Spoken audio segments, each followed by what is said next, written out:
Alright, what is up YouTube? Welcome back to a brand new video, and today in this video I'll be talking about how to train in Ramadan. Alright, also I'm gonna be talking about some other things, other important things which you should be doing in Ramadan. Okay, so Ramadan is almost in the corner. Alright, so let's just get into the video and not waste any more time. So your exercises should not change that much. Okay, so many people have been asking me that, bro, how will you train in Ramadan after fasting that like 12 to 16 hours, or in some countries more than that? So your training method, your exercises selection, your training day should not change that much. You can reduce it by 1 day or 2 days. You can reduce it by 2 days if you're training like 6 times a week, PPL, push-pull legs. So you can reduce that. You can get a new routine, experience something new. But if you're a guy like me who is training like 4 days a week, hard training, you should not even consider changing your routine that much. But there's another but, like if you have some kind of physical problem where you after fasting you cannot train hard, then you should consider about changing your routine, reducing your training days. All right, so but if you're a normal guy like me who does not get any kind of problem of after fasting for hours, then you should not even consider about changing the routine and how hard you are training. Okay, so there are some things which you should consider, like the water intake should be high. Okay, because you will be dehydrated, like really dehydrated, all right, in Ramadan, because you are fasting for 16 hours, or in some countries more than that. So you have to complete your water intake, or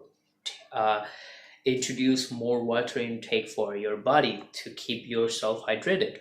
Why water intake is important?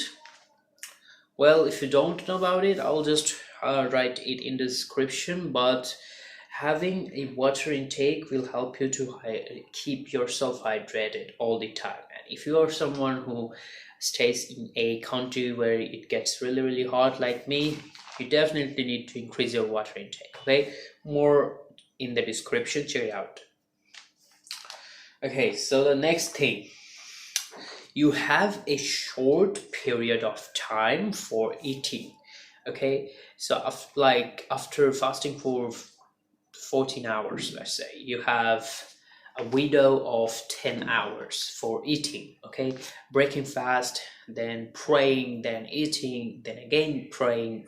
So what I would like to do is that I break my fast with good amount of calories, good amount of protein, carbohydrates of course, fruits, and almost all the good nutrition I need for my body to keep it healthy. Okay, so I break my fast with all the good foods, then I pray, I take rest. Then after taking rest, when my food is absorbed completely, make sure I don't puke at the gym.